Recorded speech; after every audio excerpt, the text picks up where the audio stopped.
తెలియక తప్పు చేస్తే క్షమాపణ తప్పించి, తెలిసి మరీ తప్పు చేసి క్షమాపణ కోరితే కుదరదని ఆంధ్రప్రదేశ్ హైకోర్టు తేల్చి చెప్పింది. ఒక సాఫ్ట్‌వేర్ ఇంజినీర్ ఉదంతంలో కోర్టుకిచ్చిన హామీని ఉల్లంఘిస్తూ న్యాయస్థానానికి తీసుకున్న దస్త్రాలను బ్యాంకులో తాకట్టు పెట్టడం, ఆ ఆస్తి మీద మూడో పక్షానికి హక్కు కల్పించడానికి హైకోర్టు తీవ్రంగా తప్పుపట్టింది.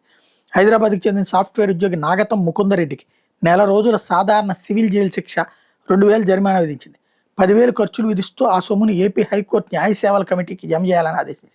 ముకుందరెడ్డి రోజుకి ₹500 చొప్పున నెల రోజుల పాటు జీవన భృతి ఇచ్చేందుకు సొమ్ముని కోర్టులో జమ చేయాలని కోర్టు దిక్కన వ్యాజ్యం దాఖలు చేసిన పిటిషనర్లను ఆదేశించింది. తప్పును సరిదిద్దుకుంటాను ముకుందరెడ్డి చెబుతున్న నేపథ్యంలో జైలు శిక్ష విధించడం సరికాదని ఆయన తరపు న్యాయవాది చేసిన వాదన ధర్మాసనం తోసిపుచ్చింది. కోర్టు విధించే శిక్ష నుంచి తప్పించుకోవడానికే చేసిన తప్పును ఒప్పుకున్నట్టుందని ముకుందరెడ్డి చెప్తున్నానని ఆక్షేపించింది. క్షమాపణ కోరడం అనేది పశ్చాత్తాపత కూడిందై ఉండాలి తప్ప శిక్ష నుంచి తప్పించుకునేదిగా ఉండకూడదని హితవు పలికింది. శిక్ష తప్పదని తెలిసినప్పుడు క్షమాపణ కోరడం పిరికి చర్య అని, ఇలా చివరి క్షణంలో చెప్పే క్షమాపణలు అంగీకరించబోమని శిక్ష విధించింది. హైకోర్టు న్యాయమూర్తి జస్టిస్ రవినాథ్ తెలహరి, జస్టిస్ కుంచెం మహేశ్వరరావుతో కూడిన ధర్మాసనం ఇటీవల తీర్పిచ్చింది.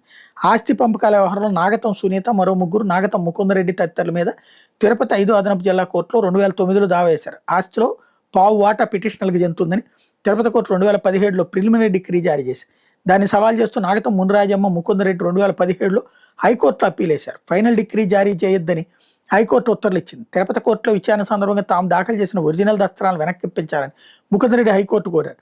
వాటి ఆధారంగా ఆస్తిపై మూడో పక్షానికి హక్కులు కల్పించాలని కోర్టుకు హామీ ఇచ్చారు. హైకోర్టు వాటిని వెనక్కి ఇవ్వాలని ఆదేశించింది. ఆస్తి మీద మూడో పక్షానికి హక్కులు కల్పించొద్దని, వాటిని తాకట్టు పెట్టడానికి వీల్లేదని ముకుందరెడ్డిని ఆదేశిస్తూ 2021 జూలై 16న ఉత్తర్వులు ఇచ్చింది. అప్పీల్ హైకోర్టులో పెండింగ్లో ఉండగా ముకుందరెడ్డి ఆ దస్త్రాలను తిరుపతి కోఆపరేటివ్ బ్యాంకులో తాకట్టు పెట్టారని, ఆస్తిని థర్డ్ పార్టీకి విక్రయించి రిజిస్ట్రేషన్ చేశారని నాగతం సునీత మరికొందరు 2025లో హైకోర్టులో కోర్టు దిక్కన వ్యాజ్యం వేయడంతో ఇంత జరిగింది.